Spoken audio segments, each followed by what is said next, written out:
nothing there yet. Oh, I think maybe we're live now. Okay, amazing. Again, this is February 12th and Senate Resources and Energy coming back from the break. And we are joined by Peter Wack from Efficiency Vermont. So welcome. And you've met all of us before, so I'll turn it over to you. For the record, my name is Peter Wack. I'm the Managing Director of Efficiency Vermont. It's nice to be with you again. One thing we didn't get a chance to speak about the last time, and for those who've been in this committee before, which is really just the chair at this point, you'll know this distinction. VEIC, the Vermont nonprofit company that administers Efficiency Vermont, takes the distinction between providing technical advice to the legislature and discussing any sort of future considerations about Efficiency Vermont very seriously. And considering the content of this bill, I'll be wearing my VEIC hat today. The important difference, especially in our regulated work, we want to be clear on how we're showing up. So I just picked up my copy of this bill yesterday afternoon at about 3:15.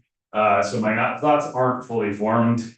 At this point in my review, I have many questions about what this means for VEIC and the future of the energy efficiency utilities generally. Also have questions about what this means for the partners we work with in implementing state energy policy. I encourage you to hear any questions, suggestions, or concerns that come directly from those partners. I think it's very important that we have a full-throated conversation about this. I'm going to keep my testimony relatively broad. Given the significant impact this bill has on Efficiency Vermont's mission, I'm happy to rejoin the committee at any point in the future and offer specific feedback and on portions of the bill that we think should be adjusted. Have any thoughts on moving forward? I don't have all that fully formed, given can't do the math quickly enough to tell you 19 hours of review time. I was asleep for a good chunk of that. So Efficiency Vermont was created to address the leading energy policy challenge of the moment that it was founded. Vermont's leadership on energy efficiency is, as we've talked about before, has saved Vermont more than $3 billion in the last 25 years. At your direction and guided by the Department of Public Service and the Public Utility Commission, both of whom entities regulate us and provide oversight to make sure that we are not only saying we're going to deliver energy savings for Vermonters, but actually doing so. We can feel very confident that we've proven out those results. We've created an implementation infrastructure that has helped evolve alongside the needs of Vermonters and Vermont businesses, from lighting to weatherization to heat pumps. We've developed a network of contractors, suppliers, and manufacturers necessary to help Vermonters save money on their energy bills. We started with just electric funding, and since then we have added funding for thermal measures supported through the RGGI and FCM discussions that Ellen walked through the implementation of tens of millions of dollars of federal funds from CARES Act dollars at the beginning of the pandemic, to ARPA dollars for weatherization and electric system upgrades and to flood relief, and to helping the state implement IRA funding as it comes in, depending on where we go at the federal level. As we reflect upon 25 years of success, however, one thing has changed. Well, lots of things have changed, but one thing in particular, both in Vermont and globally, slowing the rate of global rate of climate change has become this generation's greatest energy challenge. Climate change is a classic tragedy of the commons situation. We are not going to solve the problem here in Vermont, nor should that be our goal. I don't know about you, but when my children who are teenagers now ask me down the road whether Vermont stood up, took accountability, and did our part, I want to be able to say yes. I want to be able to say that we act with integrity, that we work with and for Vermonters to transition to cleaner, more affordable options, that we did everything in our power to ensure that the equitable energy transition for all Vermonters. I've been working on climate policy in the state for almost 10 years, and I cannot yet say that to my children. Thank you for being patient with me. I'll now step off my soapbox. At this point in time, again, I look forward to discussing the bill, but here are some thoughts on S65 and insurance. S65 alone will not address the state's greenhouse gas emission reduction needs. To achieve those results while keeping costs low for Vermonters, additional upfront investment will be needed. You have several reports from the Public Utility Commission about how to generate that additional funding from sources of emissions other than the electric sector. The investment needed to help Vermonters transition cannot be borne by electric ratepayers. I'll be clear. But S65 does, what S65 does do, from my initial reading, is ensure we're all working towards addressing climate change as a North Star. As you think about Vermont's current energy and climate program, it's important to bear in mind that many programs, like the energy efficient utilities, derive greenhouse gas emissions reductions from their work. But those emissions reductions are not the primary as they're currently contemplated. Same is true for something like public transit, where when it's operating most efficiently, it is a greenhouse gas reduction tool in the transportation sector. But as it exists in most places in Vermont, it is a necessary social good to be able to help people get to and from work, school, doctor's appointments. And we don't, at this point, we are not seeing a greenhouse gas benefit from this. So we need to be careful about how we think about these, and we need to figure out where alignment can be pursued. As I think you heard from others, reducing greenhouse gas emissions is already one of the goals in our performance plan, as you heard from us last week. Is in the BIC's performance contract to operate efficiency. But the change to make it the primary goal will drive more greenhouse gas emissions reductions, all without collecting or spending additional funds. This bill, as I read it, is revenue neutral. Again, you should not expect this policy to be the silver bullet to meet all of the needs that Vermont has in reducing its greenhouse gas emissions. But as we further the plan to address those emissions, it's important that we seek ways to optimize, that we are all aligned towards the goals at hand. This will allow Vermont to spend its scarce and precious resources wisely, and will make it easier for the energy efficiency utilities to provide services and programs that meet Vermonters' needs in a fuel neutral manner. My understanding of a fuel neutral manner is that regardless of the energy efficiency need, there will be one budget to be able to support that work. So whether it's reducing fossil fuel use or reducing electric use, those budgets would be combined to be able to do that work. And I have a graphic I'm going to show you at the end that kind of lays out the various ways in which the dollars we spend now are chopped up. That will give you some instance of how important it is that we be able to focus all of the good work on things that need to be done and not be limited by the constraints on one budget versus another. Because in the end, this is about saving Vermonters money and helping with the transition.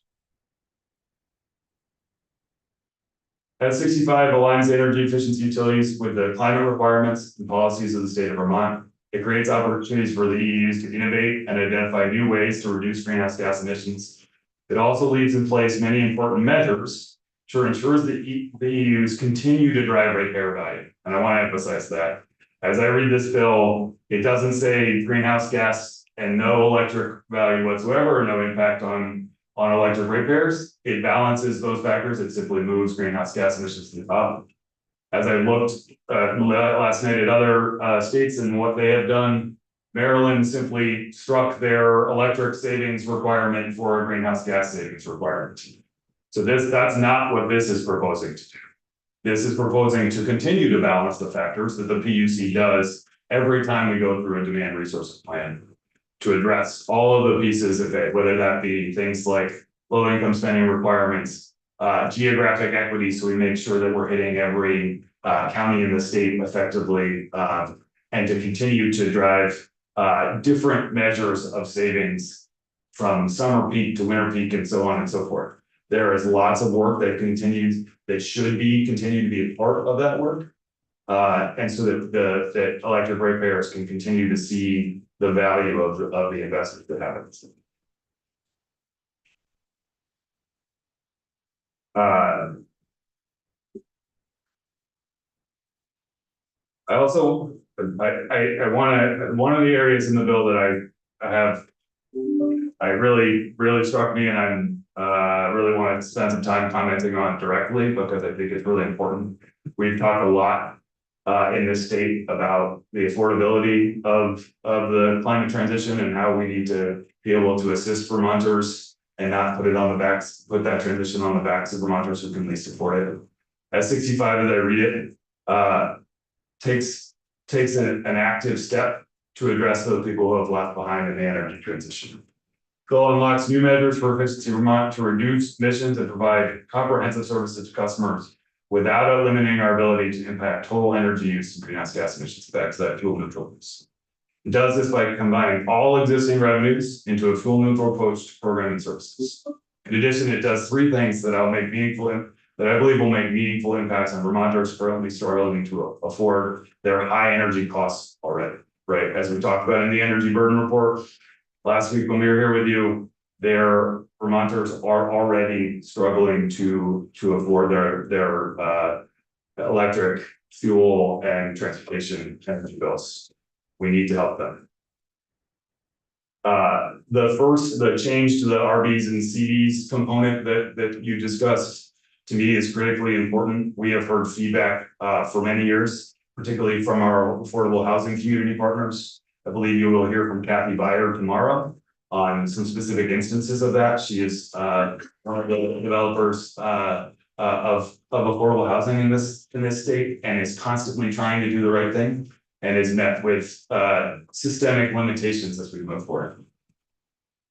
As was mentioned, code is not enforced in this state. And so that means that our assessment that code is the baseline is patently inaccurate. And so if we are going to assist people, especially housing for those who need it most, we need to be realistic about that. We need to help people along with just meeting code. So as code gets more stringent and we get to our goals around having net zero energy code, we're also giving people the incentives they need to be able to do that work. It's critically important. I think it's really a valuable change, and something it's not new across the street. The Public Utility Commission has been talking about for a while. I think it's important that we set that marker in stone. As we discussed in previous testimony, that balancing that least cost planning and competing priorities makes it incredibly challenging for the energy efficiency utilities to invest in helping low income and underserved Vermonters to meet their own energy goals. S65 removes that portion of the spending for low and moderate income customers, along with spending for small businesses and nonprofits, from the overall cost benefit analysis of the energy efficiency utility. I think I talked about this a little bit, but as it stands now, we are we provide cost-effective energy efficiency, which means across our portfolio of savings, we need to balance those that are more expensive to get those savings from versus those who are less. And so when we work in communities who have typically not been able to access our programs, we're talking community partners, boots on the ground, helping folks think through their challenges, address some of the barriers that are in place before they even get to an energy efficiency project. All of that takes time and energy, and that takes more money. So it costs more to achieve those savings, but it is what we should be doing. And so then when we go and we have to balance that with a big project at a big commercial and industrial facility to make sure that we can do that. And any more we try to do in that low income space, we have to go search for more. And so it squeezes out the middle in that process. This effectively removes those populations those communities that we've decided need additional attention from that calculation, so that we're not fighting against ourselves to put the resources where they're needed. And finally, as mentioned, the S65 directs the PUC to create a progressive rate structure by implementing a low income EC rate, which lowers costs for Vermonters who can least support it. Historically, the argument has been made that this charge, and we have made this argument, that provides benefit to everybody. And so that it is not, it's not in your sort of typical need for progressivity. But as we've seen over the course of time, as we talked about, Vermonters are struggling with their energy bills. If this is a way that we can help reduce those costs for low and moderate income Vermonters, then I see that as a benefit. Many utilities have programs in place already, and it can help be one tool in making this work. You will hear, Chairman McNamara talk on a regular basis about the regressivity of many of our energy policies. This would help to redress some of those concerns. As I think overall about the changes addressed in this bill and what it means for efficiency Vermont, I'm cautiously optimistic. There are good processes in place at the PUC to evaluate the competing priorities we've mentioned. Whatever the outcomes of this bill, the PUC is well equipped to balance competing priorities and direct efficiency Vermont and BED, and where necessary, DGS to implement demand resources plan that balances and is accountable to those competing priorities. We do it now. I don't anticipate you line us up in a slightly different direction. We will set the right metrics. We will do the work with our regulators to establish the right measurement and verification approach so that we can come back to you and say, this is what you've accomplished as you directed us. I didn't give this to you right away. It's a little bit of an eye chart. I asked our team to put this in as you pass it around. I have extra copies for those in the room who would like one. Is this the EP5 finance? Spaghetti now. Thank you, Dad. I've been thinking a lot about the competing priorities you have already asked us to manage. This chart, and I just sent it to Jude, that was our technology conversations before we started, shows all of the 2025 Efficiency Vermont funding streams, the main categories of those spending, and the allocation to different program level funding streams. It doesn't even get down into the individual measures, right? Whether it be support for a more efficient appliance or heat pumps or whatever, there's a lot that is combined within those tiny little threads of funding. We also manage across income spectrums. We also manage to geographic equity, as I mentioned. These are all things that you have asked of us, and we are doing so with the oversight of the PUC and Public Service Department now. I'm very proud of the fact that we are able to manage the competing priorities. That said, this bill, I think, what it does in its most important form is address what is the top priority. As we pursue all of our competing priorities to try to optimize the savings for each of those categories. But certainly the ones that are weighted more heavily, as you have directed, are our focus. And so as you think about this, that to me is the value in this bill. But I have lots more questions, and I want to do more thorough review and think of specific spots where I think there are issues or questions or concerns that I'd like to come back to you with. But given 17 hours of review, I feel wanted to provide this short. I'm also happy to answer any questions from the community, and I'm happy to explain this in more detail. Is this for yourself? Could not, no. We have some very smart people who work for Efficiency Vermont who put this together. But as you can,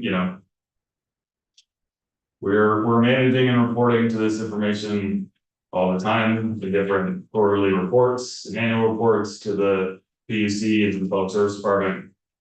So it's an impressive endeavor to manage these many different programs and these many different outcomes.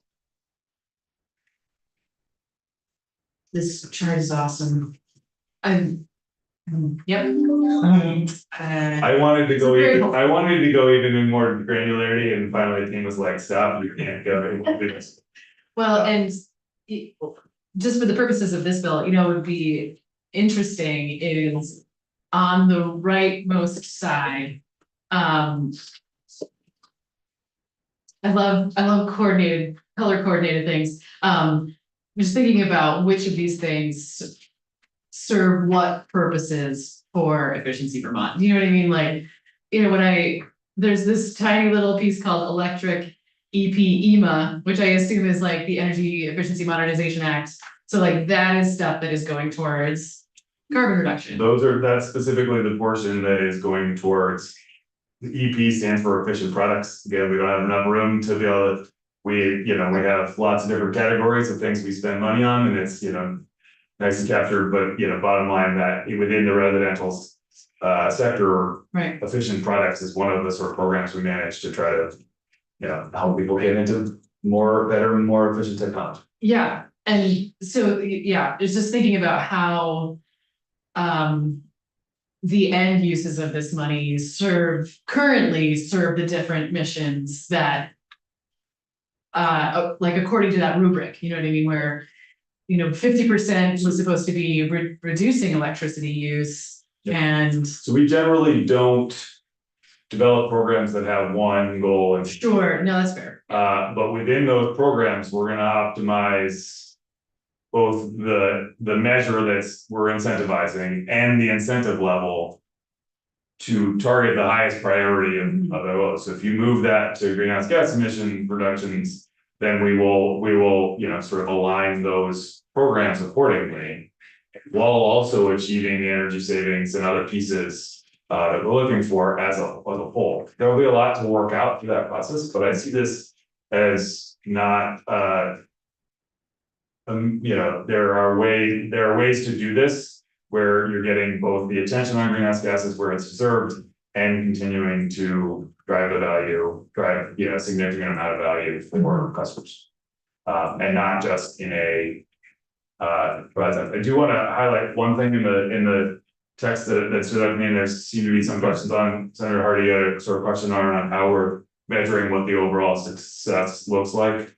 The way I read it, the societally cost-effective greenhouse gas emissions sort of takes account all of the different components thereof, whether that be, the direct emission savings, social cost of carbon and other things to be able to look at that. We have something similar now called total resource benefit, which looks at not only the energy savings, but water and other sort of avoided permitting costs and other things to capture the full value of avoiding having to put another generating station online, which was the initial goal really of to drive down that demand for new generation.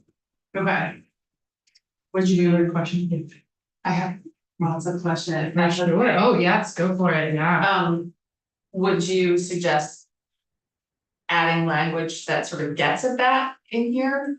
'Cause that's what is not clear to me, is how that calculation is really So I think done and consistent with the. so this piloted. yeah this statute as mentioned is clunky, dare I say Frankenstein's monster.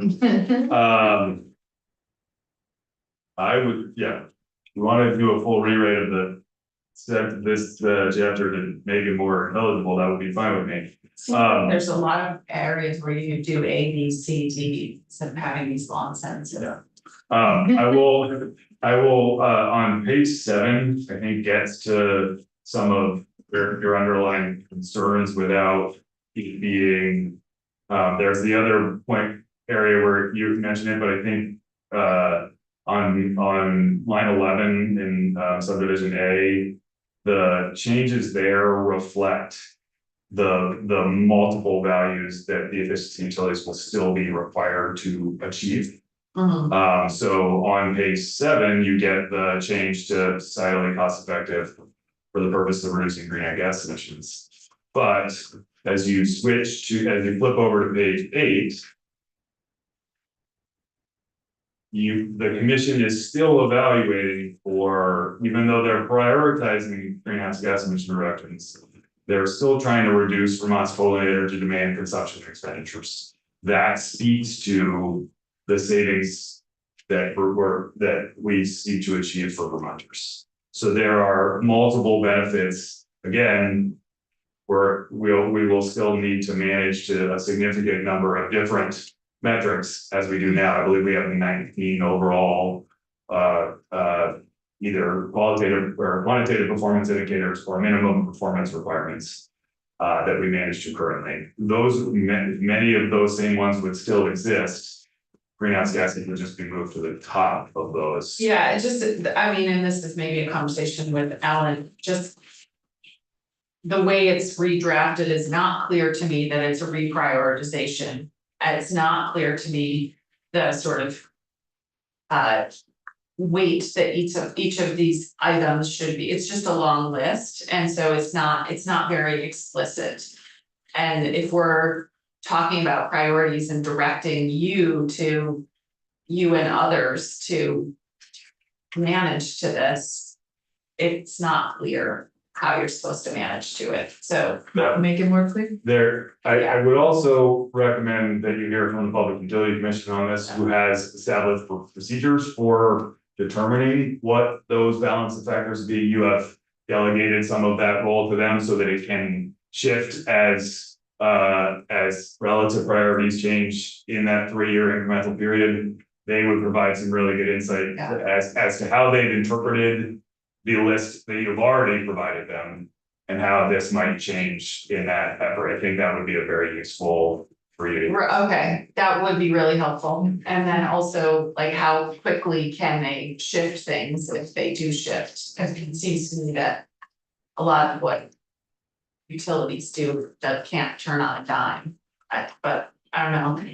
Page 13, that the provision of equity and justice and services, any appointed entity shall.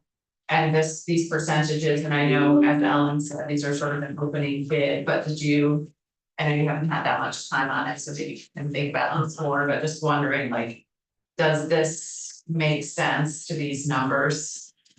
As a starting point of the conversation, I would say yes. Our current low income spend requirement is 12%. And so if you were to add moderate income into that, 25% seems like a reasonable starting point for the conversation. Okay.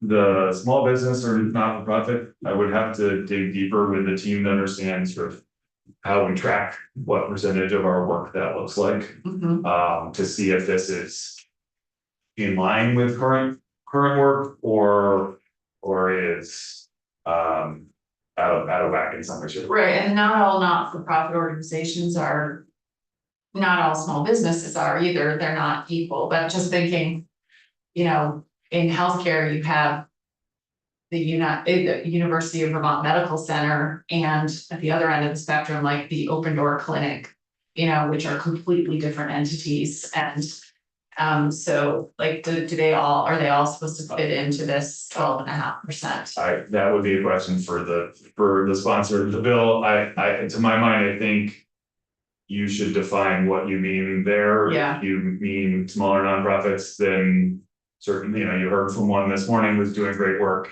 and is cobbling together funding from all over the place to be able to make that happen. So thinking about how we can better assist folks like the Fairbanks Museum and other nonprofits makes sense.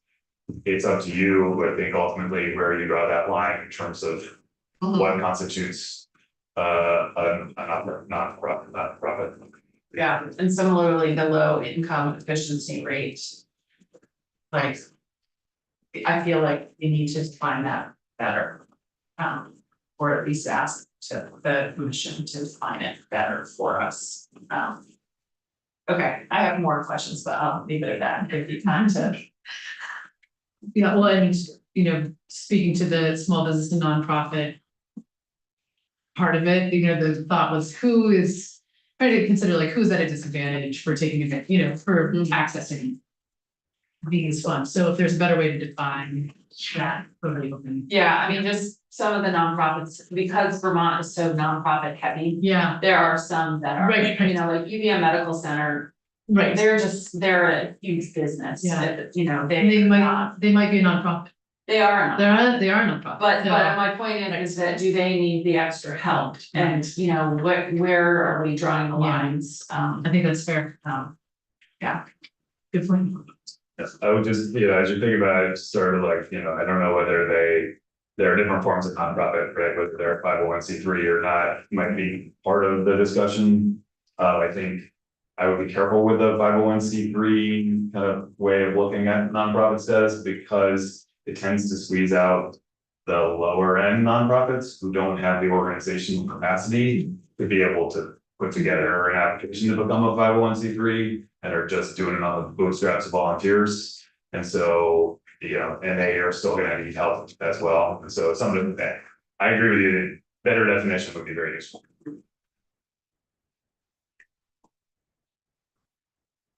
Cool. Any other questions, for Mr. Walker at this point? Okay, thank you. I'm sure we'll have you back, especially as we start to refine this. So thank you. Happy to be here today and happy to come back. Okay. And enjoy the testing of your eyes with that chart. Super, okay. So we are gonna transition here. We're a little bit ahead of schedule, which is fabulous. So I do want to just check in with your team. Would you like a break, or would you like to just jump in? Because it looks like we have folks here. So let's just keep going. Okay, so we are. Yeah, there's nothing wrong with that. Fluoride. What's that? Salt, fluoride time. Okay, so we're switching gears. So I'm gonna need a second here to switch my brain.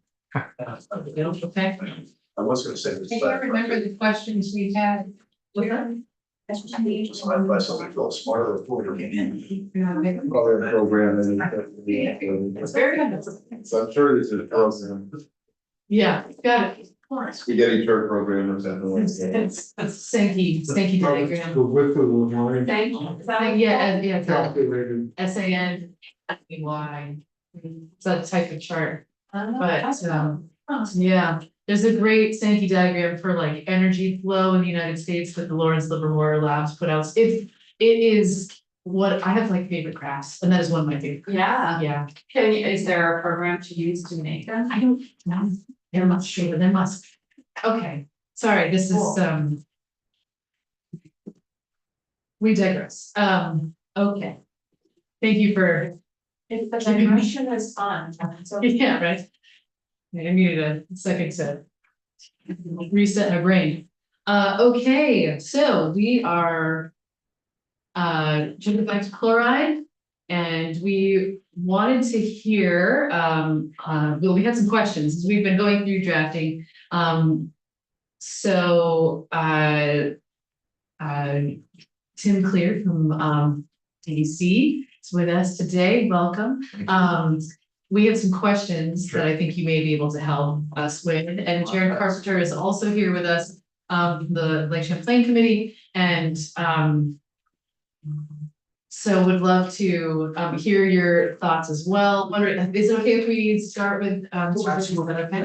And then we'll Now that I have the remarks, it's just. okay, this would help. And I'm gonna move.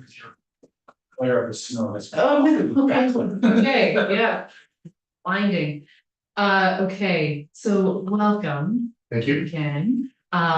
First, I just wanted to check in to see, as we have been marking stuff up and making changes, I wanted to just, open invitation. Do you have any comments for us about the direction we're going, or anything that you want to say first? No, I didn't have any remarks either in particular. That's fine. I think overall, I think it's great direction to get at some of the Okay, fluoride application. It currently has no getting after it at all, so.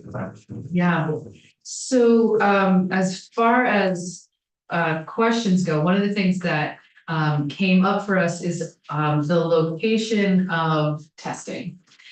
So right now, my understanding is that you currently test at a mixing point, which is some distance away from a potential point source. Yeah.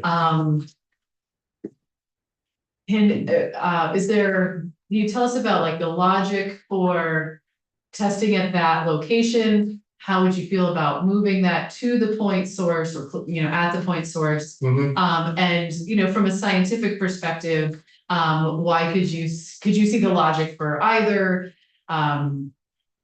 Sure. Are you open to testing at both locations? Any of that? Yeah, I can get into monitoring in general and try to focus on some of those areas. So currently the thing with monitoring is like, what question do you want to answer, right? And then you design a monitoring program around your question. So currently, we're looking for which watersheds are most highly impacted by chloride.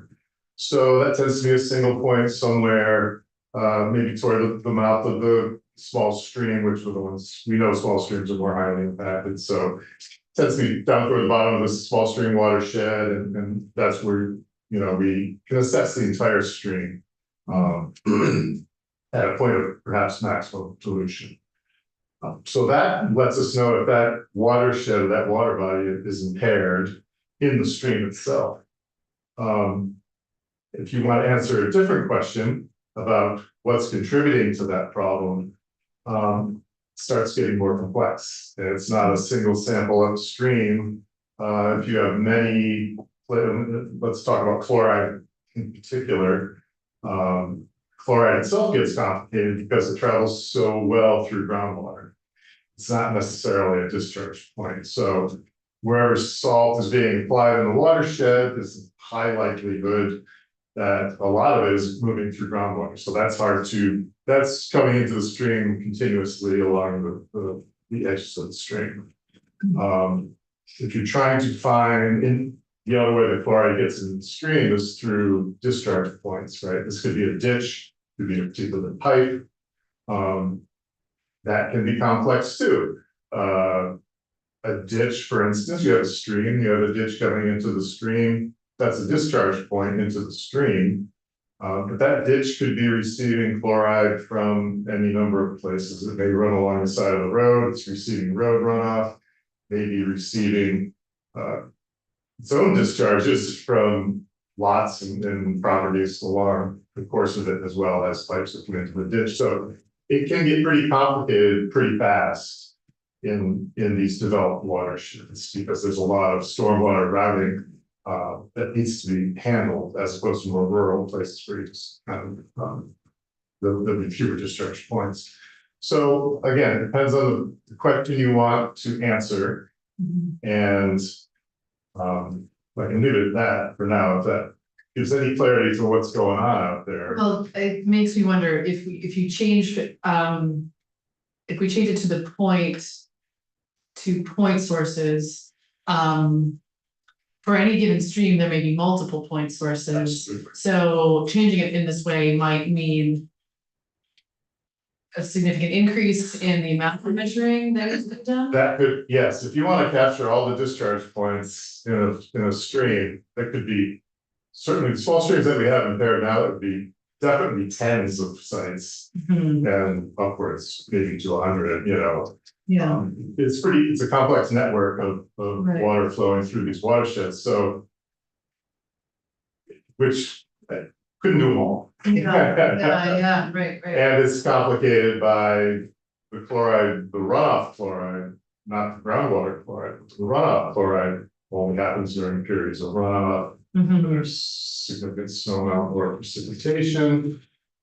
So you need to be there when it's happening. That complicates it a lot. So it would add a lot of layers of monitoring. Yeah, good. So thanks. Yeah. The part of the bill, which I think you had it open Yeah. to page 10, paragraph C at the top, Yes. on draft 1.2. Yes. Yeah, okay, Yes. perfect. But that's what we were sort of debating Mhm. yesterday, I think. And I hear you about it depends on what question you're trying to answer. Right. So for the purposes of this bill, we're trying to make sure that our streams are not contaminated with chloride. Right. And that the impact on that chloride is making sure that it's not impacting the life in the stream. Right. And then ultimately the drinking water for humans. Right. So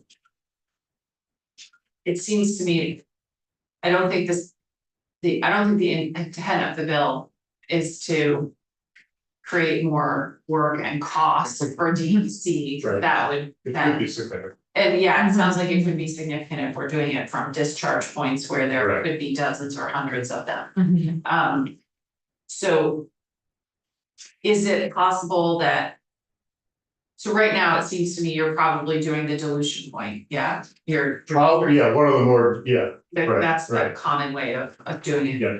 do you ever test the discharge point or the, to see what is going into the stream and then compare it to the dilution point, so you can see how well is the water in the stream taking the amount of chloride that's coming in and diluting it? For chloride, we haven't traced that up into the watershed yet. We're still identifying which watersheds are most high impact. Yeah. So we haven't traced down sources within any given watershed.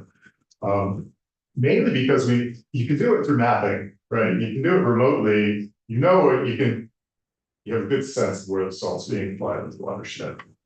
So Because of where the roads are. just where the roads Where are, the basically, lots. it's the impervious surfaces where that gets salted. Yeah, So you can see those on map, so it can be clearly identified.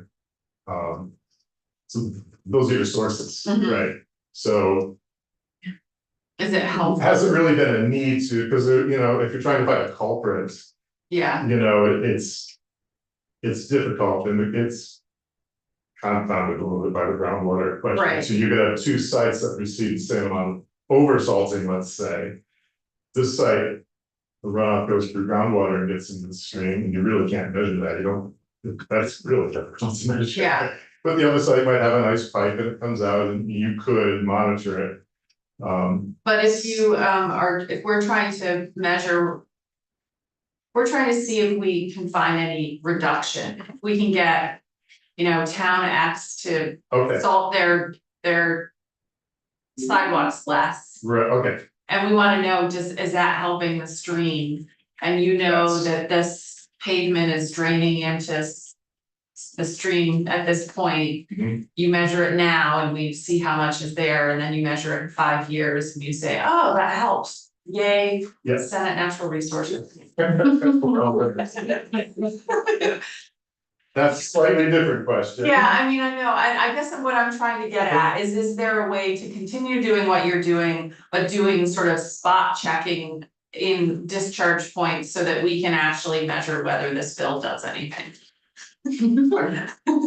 From my perspective, it seems like the way you would measuring, once you get in measuring the water to determine if this bill is doing something. It's a long-term project, you need an established monitoring protocol. Yeah, At selected sites that don't change through a long period of time. Perhaps a better way to track the amount of salt being used is track the amount of salt being applied. I mean, it's like AC Transportation has a good sense of how much they're putting down. They Yeah. have equipment that can measure that. yeah. The municipalities, they know how much they buy Mhm. on any given year, so that may be easier to track. And then you given watershed, once it gets into the watershed, it becomes a complex issue. Individual sites, again, that's. Yeah, I mean, it's hard when you have all these private contracts. Right, but they could be tracking how much they apply. I just think that would be perhaps easier than trying to monitor it into the stream. Good. Do we know how much salt is sold into the state of Vermont? I don't have that answer. I'm sure some of the practitioners know. I know it comes in on train loads. Yeah, And there are spots, and it's distributed from there, so I would imagine there's some. I don't know how much actually comes in. yeah, there's only like 2 or 3 salt distributors in Right. the state. Right, so I'm sure that tracked, it's a commodity that's being purchased, so, I would think you would. Be able to track it down somehow. Go ahead. So I'm gonna dig a little deeper. You got a 1 mile stretch of road. That for the last 50 years, we've been spreading 1 ton of salt Yeah, per winter. Is that soil on the side of that road gonna be considered to be like a brownfield? Where, I know a lot of municipalities ditch yeah, on the side of dirt roads, they use salt. sure, If, and again, back to your point about having to do the testing and identify the streams, but. Maybe. Because of the salt that's been put on the side of the road, it's gonna have more of a chloride concentration there. very likely it would, there's residue on the surface. I'm sure there's residue in the dried upper reaches of the soil where it gets wet, some of it leaches out into the groundwater. Then it's, depending on where you are in the watershed, it's stored in the groundwater, it may not come out immediately. There's groundwater dynamics that are unique to each site, so once it gets in there, but yeah, I would imagine that places that, that receive salt on a regular basis, like roadside ditches, that could be a source for time moving, into the future, kind of unknown, but it's certainly a good source. Sure. I have multiple other questions for you. One of the parts of this bill is so kind of coming back to, Senator Beck's question about tracking salt. There's a section, in here that's, really aimed at, trying to keep track of what what a baseline is and then having a public, currently it says a publicly accessible record keeping database for salt purchases and applications in Vermont. So what I feel like I'm hearing you say, at least in terms of the imports, what I feel like I'm hearing you say is that it would be really difficult to actually track in total how much salt is coming into the state. I don't know if that's true. Oh, okay, all right. It may very well be track how it's coming into the state. Yeah. If it's only coming in through a few terminals, train terminals. Yeah, That may very, that gets distributed and that gets distributed. sure. And then one truck doesn't work in one watershed, one truck works across watersheds. So it's difficult to track it from the bottom up. I think it's sort of use and how much is impacting the water. Seems to me it would be easier to track and see if you're getting reductions from the application side rather than trying to figure it out. Right. What's going on with the water and watershed. Right, okay. So you're so because part of the language right now, it says determine the amount of salt annually imported into the state. Do you feel like that is something that you would be able to do? Again, so kind of outside my, my area of expertise, just from what I know about, like it being a commodity and people keep tracking these things and. Right. So it's possible. I would think it would be possible. Okay, and then. We can get, it sounds like we can get a baseline at least from V-Trans about their usage over the past. And then thinking about develop a publicly accessible record keeping database for the salt purchases and application within Vermont. Do you have any thoughts about that? Either the expense of it or the feasibility of it or anything to that effect? Again, the entities that buy it involved and they use theirs, that seems like it could be a doable thing. Okay. We're talking municipalities and the state, right? That seems like a doable from my perspective. Okay. Again, the gap would be, what about all those little trucks and little applicators who go somewhere? I don't know how it works, to be honest with you. They go somewhere, fill up their truck, they just purchased it, I'm presuming. Yeah. Now it's in their truck, they drive it around till it's empty, then they go back. How do you track that? That's, it's a big piece of the pie, I would imagine. But how we're talking about individuals now. Right. You get that same bulk supply that comes in, I think it's sort of. Yeah. Yeah. I'm thinking too about particularly your situation, like how if there are applicators who are really employed by they're stationed in New Hampshire, but they're working in Vermont, then we might not capture all of it, I guess is my point. Yeah, there might be a little bit there. A little bit, yeah. And also residential, But- people who go to Lowe's and just buy bags of it, and throw it on there. Sure. Puzzle too. But I would Right. be willing to bet though that there's probably as much leaving the state as coming in. If for that regard. Yeah, Yeah. I would be my guess, but. Yeah, I think that's fair. Okay, thank you. And we had talked about moving, because the original bill had, allocated $250,000 to, for a third party entity. Mhm. But we talked about changing that to and I think the next draft that's coming, Mhm. will instead have a position that is in charge of, monitoring or, developing the program or, something like that, and hopefully the fees from, collected from this will at least partially, pay for the program, pay for this position, ultimately. Do you have any comments or thoughts on that? One position seems reasonable to kind of oversee, that they wouldn't be conducting the training, there needs to be a pool of money to contract that out, I would imagine. This person, if you're just talking about the training side of things, but I don't know how much this person would interplay with the monitoring side of things, the work that I do in the watershed. I think the intent is that those things would be separate. Yes, okay, Yeah. I would suggest that, we're. Okay. I don't think they would be involved in the monitoring side of things. Yeah, go ahead. So I just wanna get clarity on, and you're able to speak for the department. Yeah, I mean, that's why you're here, right? In certain areas, yes. So on that paragraph that we mentioned before, on top of page 10. What I think I'm hearing from you is you think we should just delete that paragraph I think that's difficult to to keep to it. do what's, yes, keep it would be difficult You to could delete carry it. it out. So you, Easy. okay, so, no, that's, when you leave, I wanna understand what you're recommending. So your recommendation would be to delete this paragraph. Yes, Okay, and then similarly on page 5. The paragraph.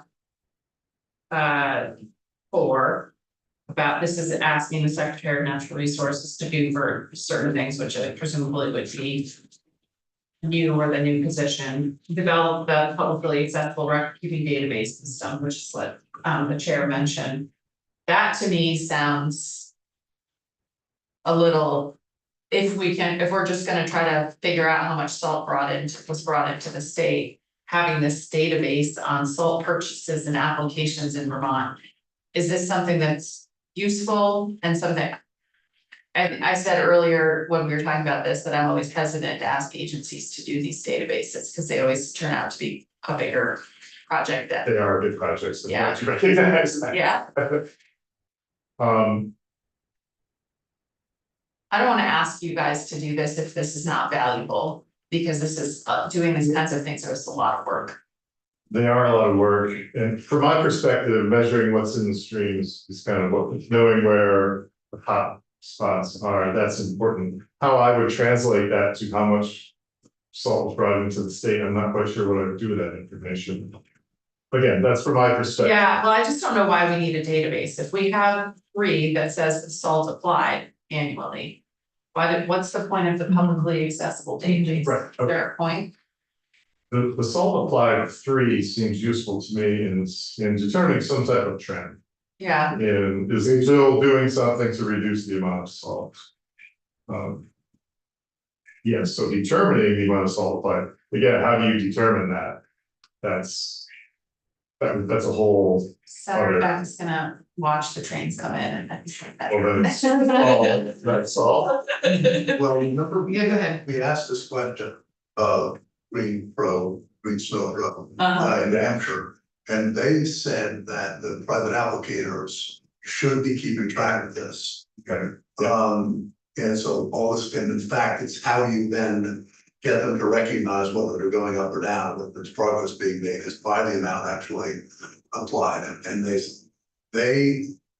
I asked the question, and I was skeptical that they'd ever be corrected. And they put it back and said, yeah, they actually do, and they have to.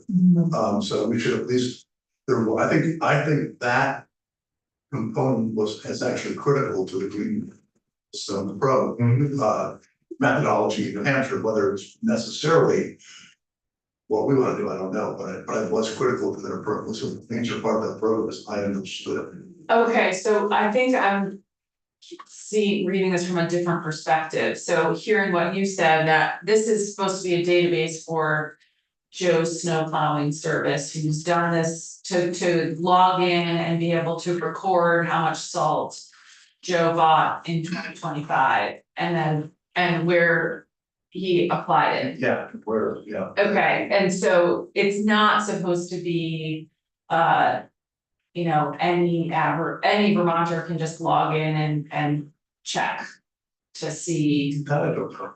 You don't know. It's- I guess then that just leads me that we should define more what we mean by this, cause I can imagine A&R creating a database that's not exactly what, cause I had a different idea about what it was supposed to And be. even Clearwater doing it, so. Yeah, yeah, If you have the certification process, I'm assuming maybe are you just speaking to the certified applicators, they're keeping, because they're the only ones that are gonna be keeping records.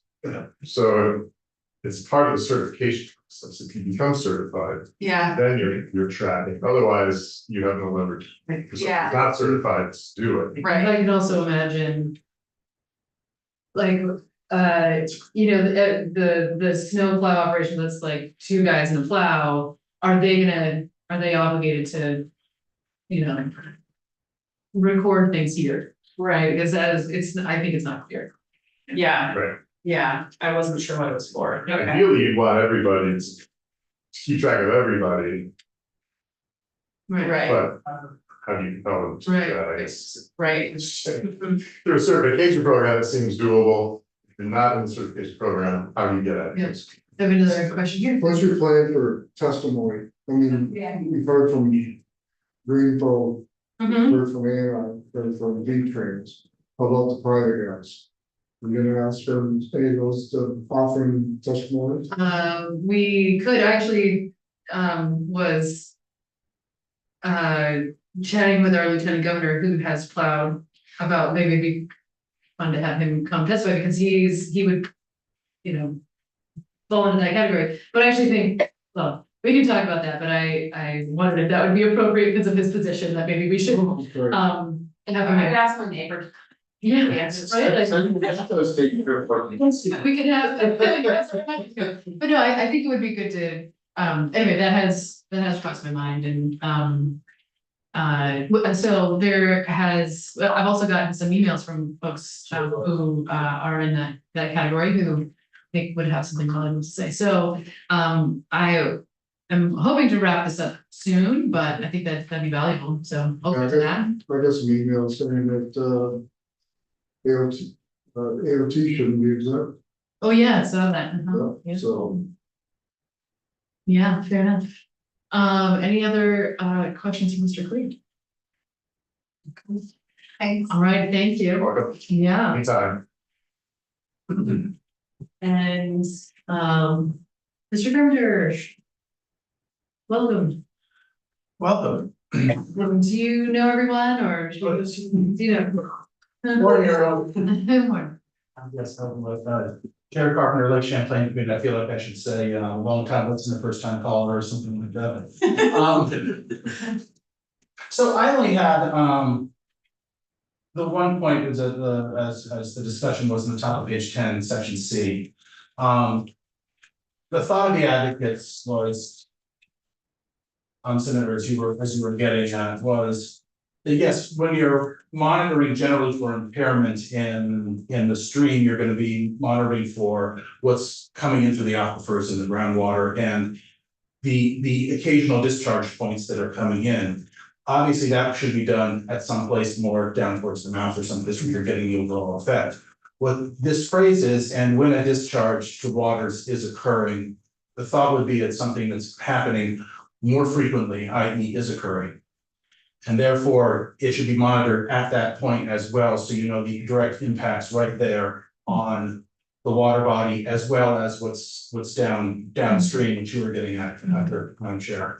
So is it absolutely necessary? No, it isn't, but it's also, you could have a very big difference between where the salt is coming in and the impacts it's having on water quality and the product biota here versus what's happening 100 yards downstream, especially in a larger body of water like the Hotter or something, or the Winooski or something along those lines. versus a smaller stream where you're gonna have a smaller amount of salt is gonna have a greater amount of impact. So that was the thought process between that phrase and when discharge or to volumes is occurred. So it was envisioning something a bit more regular and not sort of a sporadic discharge point.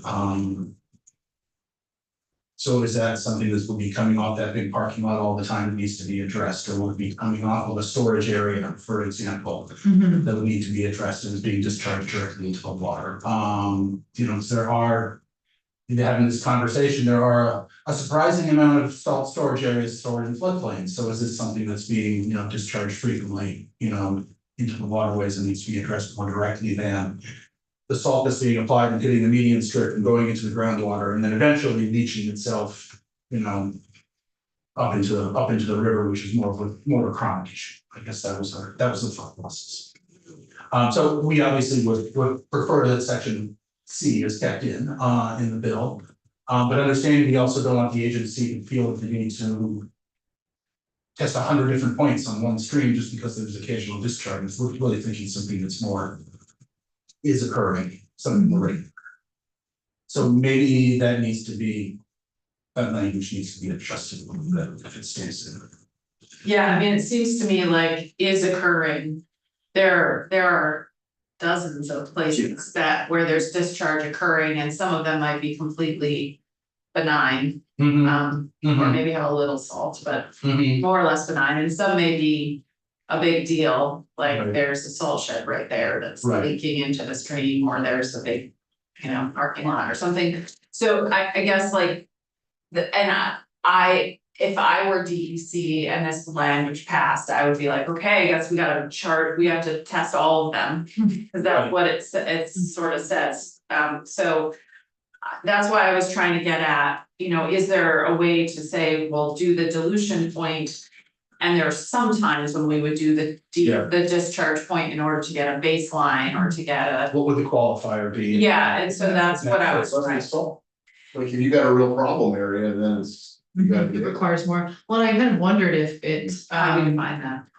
well, Well, by a number, right, they show us the numbers in different. Sure, areas, and, yeah. it could also be, I wonder if it would be appropriate to say that this is a strategy that needs to happen in places that have TMDLs.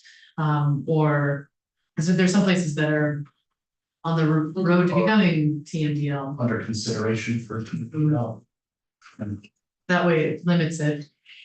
Yeah, and I think maybe also limiting the discharge points to say like more like the chronic discharge. Yeah, yeah, Or some like yeah. qualifier there. Mhm. Right, right. That would allow DEC to use their judgment and say, okay, you don't have to do this little tiny thing where it's coming off a field that we know is not got salt in it, but. Yeah. Yeah, please, sorry, no, you're fine, One yes. thing that sources of parking lots are gonna receive salt, and that just grows in proportion to how big they are. Yeah. Generally speaking, you mentioned some instances, salt storage areas could be a little, it's a different situation, I think, where you could have a massive Right. problem.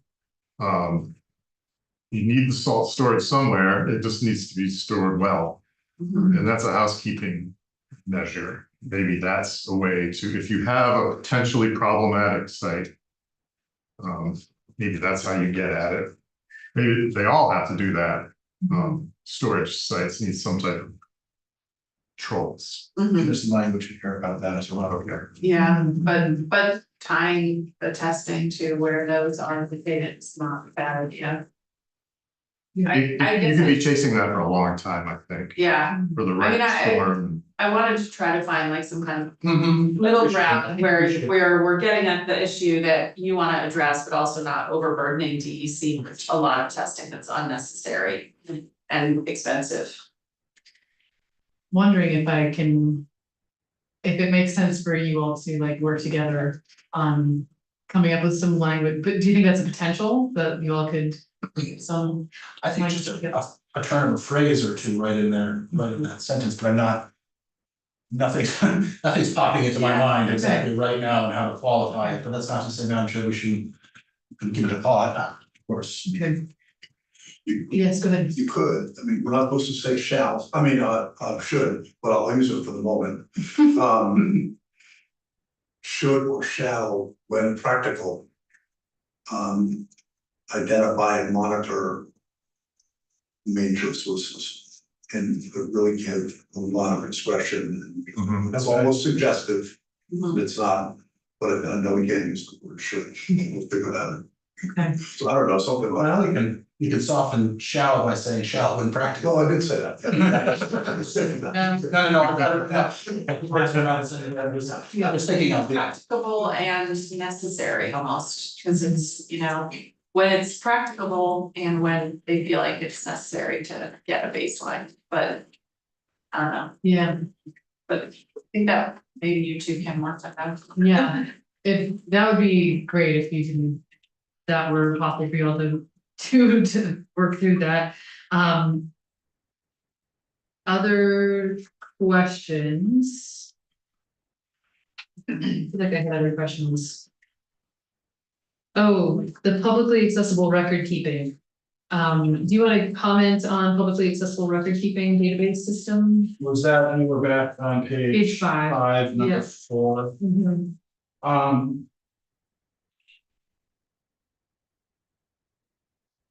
It does seem to be, as the conversation was going, it does seem to be a bit redundant considering number 3. I see a point of folks entering in their own records into the database, but as part of the certification process, they have to keep records for 3 years themselves. So is it, they're keeping 3-year records themselves, but then also entering into the database? I'm trying to think if there's a comparable database over at A&R right now where outside users come in and enter in data. And I'm not thinking of, Mhm. I mean, there's the Atlas and things like that. They exist, there are publicly accessible Mhm. databases. But it does help fill the gap about. Just because if you can determine how much salt is being purchased annually, doesn't necessarily mean that all that salt is being applied annually. Mhm. So you have to, number 4 would allow you to. Once you have that baseline of what's coming in, it would allow you to determine what is being used and what's being decreased. Perhaps, I mean, when it gets into sort of the rulemaking process, it wouldn't be. You know, it wouldn't be something that you go in every week or after every snowstorm to enter the records. It could be something that could be done at the end of the season, and you could say over the course of the season, I bought this much and I used that much. I mean, I think it's flexible enough in its language that it's not. It's not asking for, weekly updates or something like that. That would be onerous not only on the agency, but certainly on the applicators, especially the smaller ones that you guys in the truck. Mhm. But maybe it would be something towards the end of the season, it would be a way to figure out how much is used, particularly by those in the certification. Yeah, So on the bottom of page 7, and this sort of gets to the conversation that Senator Baumgart's having. There's language that says that that in order to get the liability protection, the commercial salt applicator or municipal applicator. Shall keep a record describing its winter road parking lot and property maintenance practices. The record shall include the type and rate of application of de-icing materials used, the dates of treatment, and the weather conditions for each event requiring de-icing. Such records shall be retained by the applicator for a period of 3 years. So, and that shall be retained by the applicator, we added. So that the requirement was that person, that individual. Retain the record, that there's not this public requirement to publicly do it. So that would lead to the sort of conclusion that this publicly accessible database is not actually where they're supposed to record their data. my recollection too was that. Something like the state didn't want to have that record for the liability purposes, like that they would have to be Correct. producing the records, Right. Somebody got sued. So just to be honest, my inclination is to take 4 out, Yeah. just in general. I don't necessarily think it's integral, but I sort of look at them as two separate things. One is the one on page 7D is specifically for the liability protection. So if someone says you were acting grossly negligent, and you can go back and say, well, here's the time of day, here's how much we used, here's where we used it, and everything like that, but page 5, number 4 is really more for A&R to help develop that, the estimate amount, create the baseline, and then know whether overall in the state, if the reduction targets are being met. So page 7 is really for the specific applicator to get the protection for the limited liability, and one on page 5 is really to help the state create a baseline and then know if they're having any success. Which is why I think it could be not as specific as on page 7, it could just be sort of, this season we used this much, we bought this much and used this much, and you'd have the records. But is there a requirement that they provide the records to the state? I don't know that it is. There is. Go for it, they're gonna have requirement to have them. Why are you requiring, unless you're expecting it? Or to be used, collecting the data. Well, they're required for them to have them for liability. Right, reasons. but if you, But then if nobody we comes require around them- and checks, they're not gonna keep it. Tell them. Right. I mean, I guess number 4 could fall into number 3, I mean, it's. You're asking to determine the amount of salt annually applied in the state, the agency decided in rulemaking that part of the way it's gonna do that is to annually submit your record keeping, but you're not enumerating it there, or they might think of a better idea. Yeah, go ahead. Madam Chair, I would suggest that you talk to Michael Brady and just, he can listen to it or Yeah. describe to him this conversation and Yeah. he may have a good suggestion. Okay. Because he's good at that. That sounds great. We'll do that. Does it sound, anything else, while we have, Jared and Sinclair here? Just a matter of timeline, Madam Chair, what would you like to see if we're gonna talk about with a phrase, I'm assuming soon, the sooner the better. Yeah, thinking about when we're gonna take this up next. Is. Actually, likely not until next week. So, but Okay, the sooner the better, but I would love to. With the committee's permission, whatever you all come up with, I'll try to work into whatever the next draft is. So I know Michael Grady was hoping to get us a new draft, like. Thursday or Friday. He gave us, Oh, he did it? he sent it to all of you and I sent my numbers. He's so good. Okay, so. In that case, I may work with him anyway to try to update that. And if we could have that at least by Friday, Oh, yeah. is that useful? completely. Okay, amazing. It's Wednesday now, so it gives you a couple days. Will we return them to it? Today's Wednesday, yeah. Okay, I